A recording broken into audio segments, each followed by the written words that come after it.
So hello guys, welcome back. तर जसं की तुम्हाला माहिती आपली मनालीची ट्रिप आहे 31 डिसेंबरसाठी. तर त्यासाठी आपण काय काय तयारी करतोय, क्लोथिंग काय घेतोय, तर ही गोष्ट मी तुम्हाला सांगणार. सध्या तिथलं वेदर मायनसमध्ये आहे, तर त्यासाठी जर तुम्ही पण प्लॅन करत असाल तर त्यासाठी तुम्हाला काय काय घ्यायचंय, क्लोथिंग. त्या क्लोथिंग बद्दल मी आज तुम्हाला सांगणार आहे. क्लोथिंग नंतर मी तुम्हाला गेअर सांगणार आहे काय काय घ्यायचं, पर्सनल आयटम मेडिसिन काय काय घ्यायचं.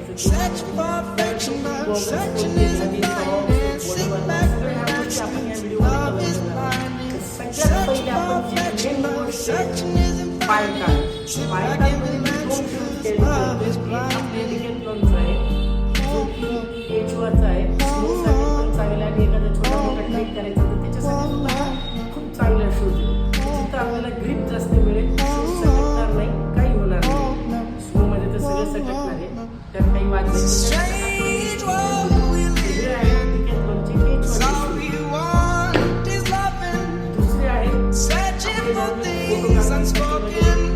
ब्लॅक शूज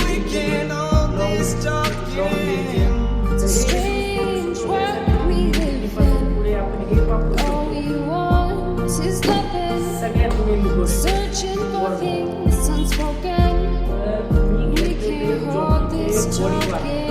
हे बॉडी वार्मर प्रत्येकाने इनर लेअर मध्ये वापरावे. सध्या मायनस मध्ये टेम्परेचर आपण महाराष्ट्रात येत, आपल्याला थोडीची जास्त सवय नाही, त्यामुळे आपल्याला प्रॉब्लेम होऊ शकतो. इनर लेअर साठी आपण बॉडी वार्मर वापरले पाहिजे. बॉडी वार्मर सगळ्यांनी मस्ट कॅरी करा. वजन काही नाही, जरी थंडी कुठं कमी झाली, वजन जास्त नाही आहे याचं काही, एक मोजून 300 ते 400 ग्राम वजन आहे याचं. दुसरी गोष्ट,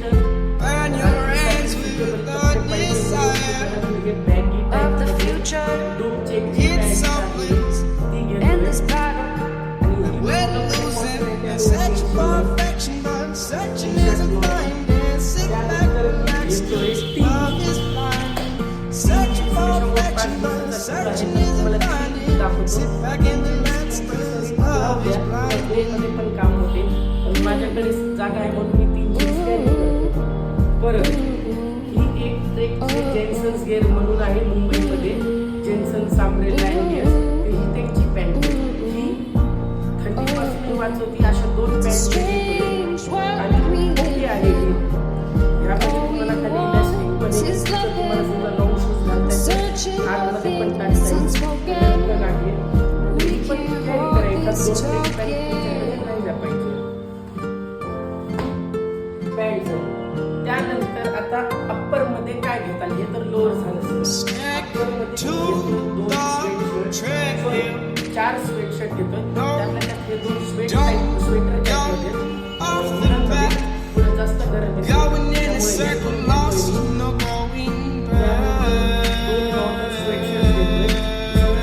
गरमी कमी होत असेल तर आतमध्ये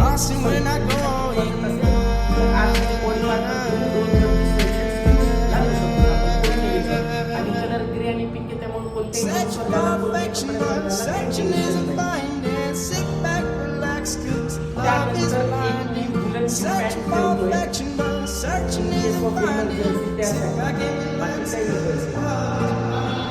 त्यानंतर एक सॉक्स घेतोय. दिल्लीला किंवा कुठे जर फिरायचं असेल तर वापरू शकतो. नॉर्मल एक शर्ट ठेवलाय, पॉकेट होल्डर वाला शर्ट आहे, जो की काम घेईल. आणि हे सगळं पॅकेजिंग प्रॉपर करण्यासाठी डिकॅथलॉनचे पाउचेस आहेत 2x7 लिटरचे, तेही वापरत आहे. आणि अजून 2 गोष्टी त्या मी तुम्हाला दाखवतो.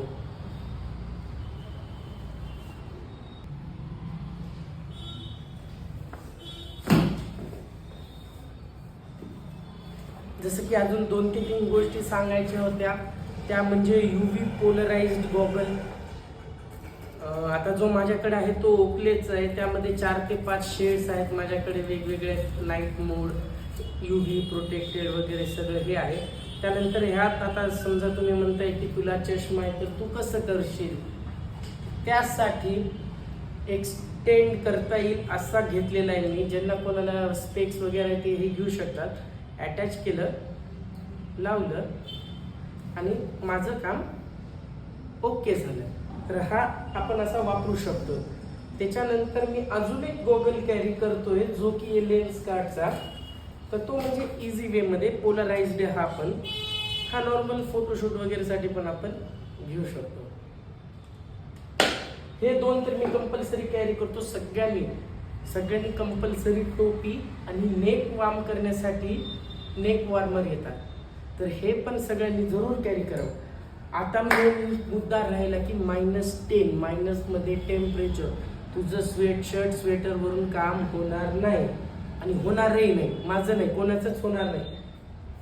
त्याच्यासाठी काय, त्याच्यासाठी माझ्याकडे आहे डिकॅथलॉनचा हा -10 म्हणजे ह्यामध्ये जर लेअर करून घेतलं तर आतमध्ये -10 पर्यंत तुम्हाला काही होणार नाही. हे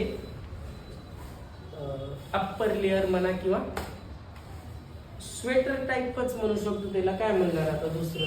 आणि त्यानंतर मी एक पॉकेटचं अजून एक कॅरी करतोय. हे ट्रेंड्स मधले यात भरपूर पॉकेट आहेत. फोन वगैरे जे हँडी गोष्टी आहेत ज्या लागतात त्या मी कॅरी करू शकतो.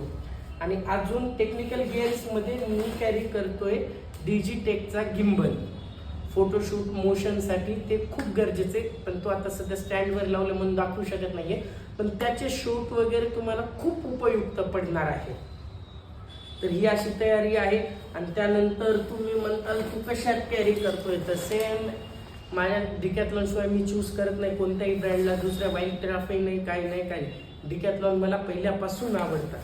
तर डिकॅथलॉनची ही आहे 50 लिटरची बॅग आणि एक छोटी हँडी बॅग मी कॅरी करतोय. आता चला सगळं पॅकिंग करतो. उद्या आपल्याला निघायचं. एवढं पॅकिंग करायचं म्हणल्यावर जीवावर आहे फार. आणि सगळ्यांना एक मेन गोष्ट, अंडर गारमेंट एक्स्ट्रा कॅरी करा, सॉक्स एक्स्ट्रा कॅरी करा.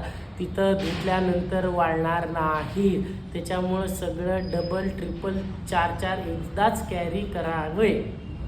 Okay, thank you. आता आपली पुढची जर्नी राहील परभणी ते संभाजीनगर, संभाजीनगर ते दिल्ली आणि दिल्ली टू मनाली.